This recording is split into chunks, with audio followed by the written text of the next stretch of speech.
যে এসআইআর চাপে কোন ঠাসা, কি জীবনটা এখন খুব সংকীর্ণ, কি বিরাট দুশ্চিন্তায় পড়েছি। বড় মেয়েটার হিয়ারিং, বউটারও নাম ফিরে এসছে, জি নিজে ছেলেটারও ফিরে এসছে, একটা নাতি তারও ফিরে এসছে। টেনশনে চারিদিকে মাথায় বোঝা। আমার রাসূল বললেন, তুমি টেনশন ফিল করছো, ইস্তেগফার পড়ো, তোমার টেনশন আল্লাহ দূর করে দেবে। তুমি সংকটে পড়েছো, আস্তাগফিরুল্লাহ পড়ো, তোমার সংকট আল্লাহ দূর করে দেবে। কি হবে বাপ? আমরা তো এ পথে যাইনি। গেছি আমরা মেম্বারের কাছে গেছি, বিএলওর কাছে গেছি, বিডিওর কাছে গেছি, সংশ্লিষ্ট কাগজপত্র তৈরি করতে এর আগে এনআরসির হাওয়ায় সর লেখে গেছি না, যাইনি। কথা বলে চলছে তো 2021 থেকে, এটা তো 2026, বয়স তো 5 বছর হলো এই কালো ছবলে। 2021 থেকে এনআরসির হাওয়া উঠেছে, 26-এ এসে নাম পড়লে এসআইআর নামে একই কাজ করা হচ্ছে। তাহলে আমরা তো একদম কুদিয়েটে বসেছিলাম, এনআরসির হাওয়ায় আমরা পেপারস পত্র রেডি করে সব বসে আছি। সেনার নাম বাদ যাচ্ছে, মাস্টারের নামও বাদ যাচ্ছে, অথচ চাকরি করতে, হায় হায়, চাকরি করছে তার নামে হেয়ারিং আসছে। এর মতন নাটকীয় খেলা আর কিছু আছে? আমার আল্লাহ কি, রাসূল কি বললেন, যে যদি তুমি টেনশনে পড়ো, দুশ্চিন্তায় পড়ো, তাহলে তুমি বেশি বেশি করে বলো আস্তাগফিরুল্লাহ, আস্তাগফিরুল্লাহ, আস্তাগফিরুল্লাহ। বাংলা মানে, আল্লাহ আমি তোমার কাছে ক্ষমা চাচ্ছি, আল্লাহ আমি তোমার কাছে ক্ষমা চাচ্ছি, আল্লাহ আমি তোমার কাছে ক্ষমা চাচ্ছি। আমার নবী বললেন, তুমি যত বেশি ক্ষমা চাইবে ততই আল্লাহ তোমাকে দুশ্চিন্তা থেকে আর সংকট থেকে নিরাপত্তা দান করবেন। বাবু, ছেলেরা, জোয়ানেরা, পর্দার মায়েরা আমার কথা রেডারে ধরছে কিনা জানি না বাবু, জি তো আপনারা ধরলি ওদের কাছে রিলে করে দেবেন। তাহলে আজকের আমার আলোচনায় শিখতে পারলাম, নাম্বার 1, যে কোনো ভয় আল্লাহর পক্ষ থেকে ইমানদারের পরীক্ষা। অতএব যত রকমের ভয় আসুক, দ্বারস্থ হতে হবে কার কাছে? আল্লাহর কাছে। নাম্বার 2, যদি বিপদে সাহায্য পেতে হয়, ধৈর্যের সঙ্গে নামাজ আদায় করতে হবে, বিনিময়ে আল্লাহ সাহায্য করবে। নাম্বার 3, সংকট এসছে আমার জীবনে, দুশ্চিন্তায় পড়েছি, রাসূলুল্লাহ শেখালেন তুমি বেশি করে ইস্তেগফার পড়ো, বেশি করে আল্লাহর কাছে ক্ষমা প্রার্থী হও। ভাইরে, আমি এই আপনারা মহব্বত করেন বলে সেই আবেগে পড়ে বলছি, জানেন তো। এই কথা যদি আমি অন্য জায়গায় বলি না, জি আমার কথা তড়ি মেরে উড়িয়ে দেবে। বলে এখন জীবন বাঁচতেছ না, ইস্তেগফার পড়ো, জীবন বাঁচতেছ না, নামাজ পড়ো, জীবন বাঁচতেছ না, আল্লাহর কাছে দোয়া করো। কেন? সে তো দোয়ার লোক না, সে তো নামাজের লোক না, সে তো ইস্তেগফার পড়ার লোক না। তাহলে আমার এই সাজেশন, আমার এই প্রসেসিং, এটা আমার নয়, এটা আল্লাহর কোরআন আর প্রিয় নবীর হাদিসের প্রসেসিং। ভাই, এই কথা তার কাছে কখনোই অ্যাকসেপ্টেড নয়, গ্রহণযোগ্য নয়। ও হেসে উড়িয়ে দেবে। যদি আমার কথা কাজে লাগায় কিছু দিনদার, ইমানদার, আল্লাহওয়ালা ভাইয়েরা, মায়েরা, এরাই আন্তরিকতার সঙ্গে কাজে লাগাতে পারে। এখন অন্য কেউ না লাগাক বাবু, আমরা যারা আল্লাহকে মহব্বত করি, রাসূলকে মহব্বত করি, কোরআন সুন্নাহ মতো আমরা চলতে চেষ্টা করি, তাহলে বিপদকালীন পরিস্থিতিতে রাষ্ট্রীয় নিয়মে যা করার করছি, গোপনে অভ্যন্তরে আমাদেরকে আল্লাহর সঙ্গে একটু সম্পর্ক গাঢ় করার দরকার আছে না নাই? একটু ক্ষমা ভিক্ষা চাওয়ার দরকার আছে না নাই? জি ভাই, আমাদের ফর্মুলা উল্টো, জানেন তো। জি, আমাদের ফর্মুলা উল্টো। মনে রাখুন, বিপদ আসবে যত ত্বরান্বিত, বিপদ আসবে যত ঘনীভূত, আল্লাহর রহমত আসবে তত ত্বরান্বিত। বিপদ যত গাঢ় হবে, আল্লাহর রহমত তত দ্রুত আসবে। কিন্তু বিপদে ধৈর্যের পরিচয়টা দিতে হবে এবং আল্লাহর কাছে দ্বারস্থটা হতে হবে। নাকি বলছেন? আমার আল্লাহ বলেছেন ইন্না মাআল উসরি ইউসরা, প্রত্যেকটা কঠিনের সঙ্গে সরল সহজ ব্যবস্থা আছে। ধৈর্য ধরো, ধৈর্য ধরো। জি, ভাবতে পারা যায় পূর্বেকার যুগের ইমানদারদের তুলনায় আমরা তো কোনো পরীক্ষাতেই পড়ি না। সম্মানিত ভাইরা আমার, আমি প্রসঙ্গত আপনাদেরকে আর একটা হাদিস শোনাচ্ছি, মনোযোগের সঙ্গে হাদিসটাকে মনে রাখুন। এই হাদিসটাকে বলা হয় হাদিসে কুদসি। একটু ভালো করে খেয়াল রাখুন। আমার আল্লাহ পাক নিজেই বলেছেন ইন্না কুলুবান নাসি ওয়া কুলুবা মুলুকিহিম বাইনা ইসবাঈন মিন আসাবির রহমান। শুন বাবা, আমার আল্লাহ বললেন এই মানুষের অন্তরগুলো আর এদের নেতা মন্ত্রী রাজা বাদশা বা মুখ্যমন্ত্রী প্রধানমন্ত্রী এদের অন্তরগুলো আমি আল্লাহর দুটি কুদরতি আঙুলের মাঝখানে। কথাটা ভাববার আছে না?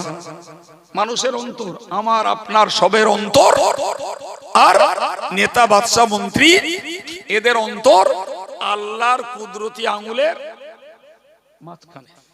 আশ্চর্য ব্যাপার।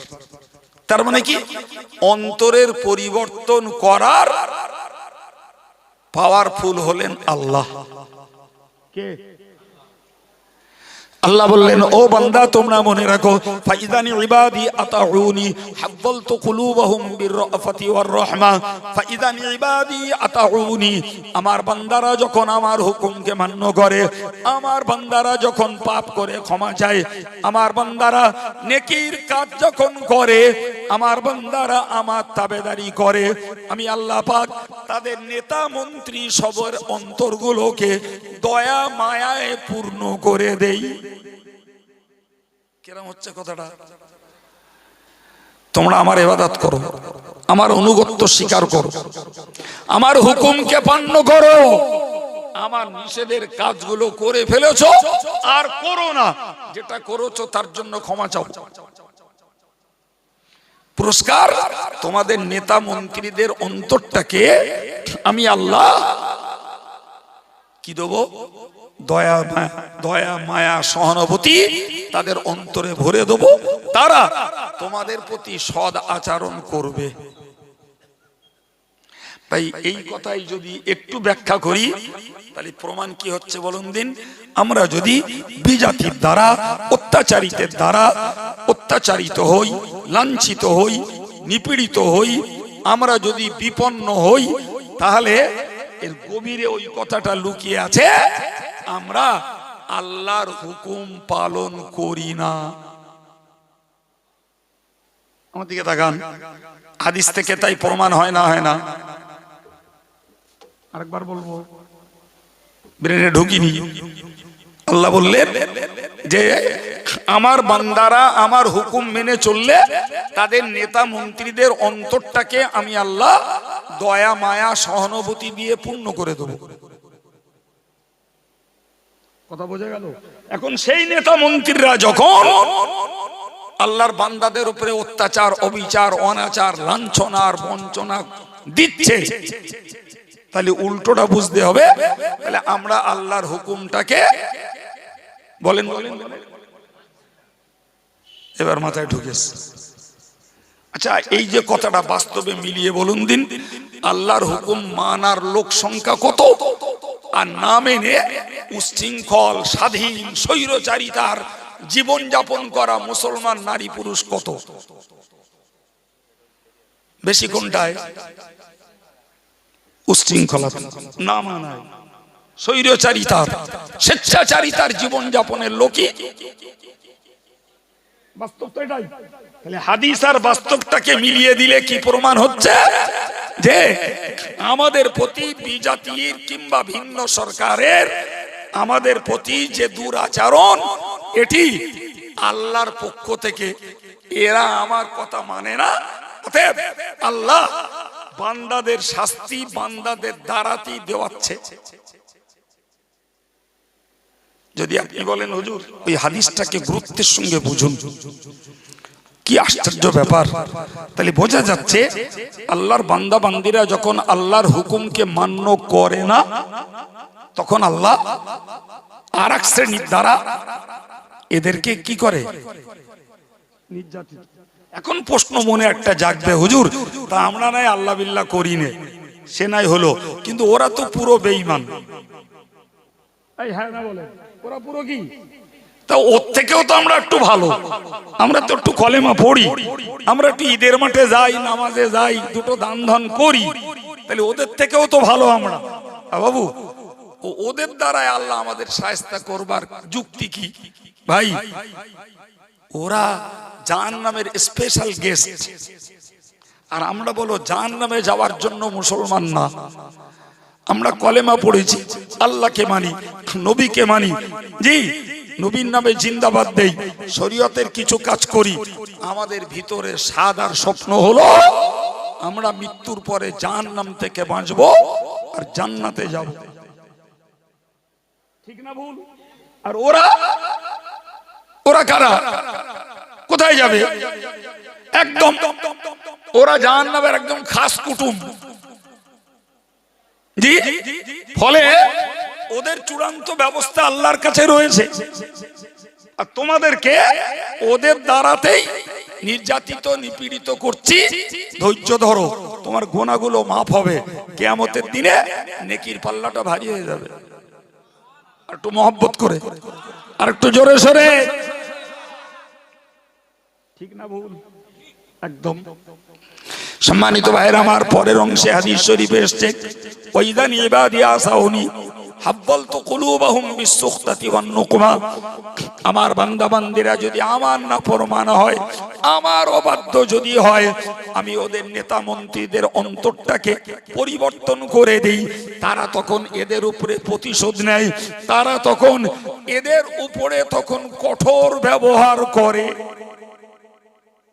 এই অংশ থেকে আরো ক্লিয়ার হয়ে গেল আমাদের সাংসারিক জীবনে, ধর্মীয় জীবনে, রাষ্ট্রীয় জীবনে, ব্যবসায়ী জীবনে, সামাজিক জীবনে যত রকমের কষ্ট, যত সংকট, যত দুশ্চিন্তা, সব কিছুর পিছনে লুকিয়ে আছে আল্লাহর অবাধ্যতা, আল্লাহর হুকুমের অমান্যতা। সব কিছুর পিছনে লুকিয়ে আছে আল্লাহ পাকের দ্বীন ও শরীয়তের দুশমনি করা। বাবা কথাগুলো মনে লাগছে, মনে খাটছে? সত্যি ভাবতে গেলে নিজের থুতু নিজের মুখে ফেলতে হয়। কারণ আমার জাত, আমার ভাই, আমার বোনেরা, তারা কলেমা পড়ে, তারা ইসলামটাকে ধর্ম বলে, তারা আল্লাহকে রব বলে, তারা নবীকে প্রাণাধিক ভালোবাসে, নবীর নামে জিন্দাবাদ দেয়। ভাই সেই সমস্ত মানুষগুলোকে যদি বিশ্লেষণ করি তো রীতিমতো দেখা যাবে সত্যিকারের কথা বলতে কি আমরা মুখে যতটা ধর্ম মানার দাবি করি, কাজে ততটা না, তার 10%ও করি না। এরকম মানুষও প্রচুর আছে। আমি আগে বলেছি না, প্রকৃত অর্থে ধর্ম করার লোক সংখ্যা শতকরা যদি 80 জন, 20 জন হয়, তাহলে ধর্ম না করার বা খিচুড়ি করে ধর্ম জীবন চালানোর লোক 80 জন। আমার কথা ভুল হয় আপনি বলবেন, আমি কথা উদ্র করব। ভাই এই যদি অবস্থা হয় তাহলে আল্লাহর ইবাদত করব না, নামাজ পড়ে আল্লাহর সাহায্য চাইব না, ভয় হচ্ছে আল্লাহর কাছে দ্বারস্থ হব না, পাপ করেছি ক্ষমা চাইব না। জি প্রিয় ভাইরা আমার, তাহলে কিভাবে আমরা আল্লাহর মদতটা পাবো? আমি একবারও বলিনি বাবু যে আপনি কাগজপত্র কিচ্ছু রেডি করতে হবে না, শুধু সেজদায় পড়ে কাঁদুন, এরকম বলেছি না? একবারও বলিনি। রাষ্ট্রীয় নিয়ম যেটা সেটা করতে হবে, কিন্তু এরপরেও সঠিক বিচারের জন্য, সঠিক অধিকারের জন্য, আমাদেরকে ইজ্জতের জন্য, দুশ্চিন্তা মুক্ত হওয়ার জন্য ভাই আল্লাহর প্রতি আমাদের ভরসা করা লাগবে। ব্যাপারটা এরকম বাবু, ব্যাপারটা এরকম। চোর বলো সব দিন বাড়ি আসে না, ডাকাত সব দিন পড়ে না, পড়ে তারপরেও বলো বাড়িওয়ালা দরজা আলগা করে শোয় না, বলো বাবা, বলেন বলেন বলেন। জি। আর ইমানদার মুসলমান আল্লাহওয়ালা হলে শুধু দরজা দেয় না, সঙ্গে বিসমিল্লাহির রহমানির রহিম পড়ি তাই দরজা লাগায়। ঠিক কিনা বলেন? জি ভাই, গরুর দড়িটা না খোঁটায় বাঁধতে হয়। বিসমিল্লাহ বলে গরুর দড়িটা খোঁটায় বাঁধতে হয়, তারপরে আল্লাহ ভরসা করতে হয়। যদি বলেন হুজুর আল্লাহ ভরসা করব, তাহলে আমি ও দড়ি খোঁটায় বাঁধবো কেন বা বিসমিল্লাহ বলবো কেন? বাবা, অনেক সময় বাঁধা দড়ি কেটে এনে চলে যায়। ঠিক না বল? অতএব তুমি বিসমিল্লাহ বলে খোঁটায় দড়িটা বাঁধো, বাকি দায়িত্বটা আল্লাহর। বিসমিল্লাহ বলে দরজাটা লাগাও, হেফাজতের মালিক আল্লাহ।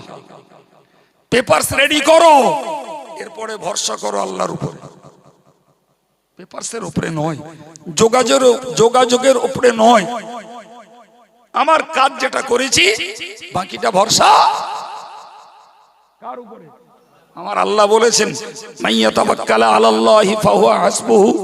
যে কোনো অবস্থাতেই যে বান্দা আমি আল্লাহর প্রতি ভরসা করে, আমি আল্লাহ বলে দিলাম আমার বান্দার জন্য আমি আল্লাহই যথেষ্ট। একটু মন খুলে বলে, আমাদের জন্য কে যথেষ্ট? আর একটু মন খুলে বলে আল্লাহু আকবার। তাহলে আল্লাহ আমাদের জন্য যথেষ্ট বাবু। তাহলে মন থেকে সেই আল্লাহর সঙ্গে গভীর সম্পর্ক, সেই আল্লাহর দ্বারস্থ, সেই আল্লাহর কাছে একটু বেশি করে মাথা নত করা, সেই আল্লাহর কাছে নিজের বিগত জীবনের পাপের জন্য একটু ক্ষমা চাওয়া। জি, আল্লাহর ফর্মুলায় একটু আল্লাহর কাছে সাহায্য চাওয়া। আল্লাহর ফর্মুলা হলো শুধু ধৈর্য ধরলে হবে না, সঙ্গে নামাজ পড়তে হবে। সঙ্গে কি করতে হবে? নামাজ পড়তে হবে। ভাইরা আমার কথা যারা শুনিনি তারা একথা ভাববে না, আবার শুনেও যে সবাই একথার আমল দেবে, মূল্য দেবে, তাও ভাবা যায় না। আজকের বড় গোবরার এই মাহফিলে এই মাঝরাতে যারা এসে বসেছেন, আর আগে থেকেও যারা ছিলেন, আর মায়েরা যারা আছেন, আন্তরিকভাবে অনুরোধ করছি, আজকে শুধু এই বিপদের জন্য না, জীবনের যে কোনো মুহূর্তের যে কোনো বিপদের জন্য আমার এই আজকের আলোচনাটাকে কাজে লাগাতে হবে। বাবা, খুব কঠিন কিছু বললাম নাকি? হ্যাঁ, এই আলোচনা সর্ব বিপদের জন্য উপকারী। ক্ষমা চাওয়া, আল্লাহর দ্বারস্থ হওয়া, নামাজ পড়ে আল্লাহর কাছে দোয়া চাওয়া। জি ভাই, তবেই আল্লাহ পাকের রহমত পাওয়া যাবে। এবং যারা ইবাদত আমল করেন না, আমি তাদের কাছে ভাই হার্ড রিকোয়েস্ট করব, অন্তর থেকে অনুরোধ করব, আল্লাহর রাস্তে আল্লাহর ইবাদতে মন দেন। বাপ, যারা করেন আল্লাহ তাদের কায়েম রাখুন, যারা করি না একটু আল্লাহর ইবাদতে মন দেন। এরা কদিন কি করবে? আমার আল্লাহ বলেছেন ওদা আযাহু ওয়াতাওয়াক্কাল আলাল্লাহ।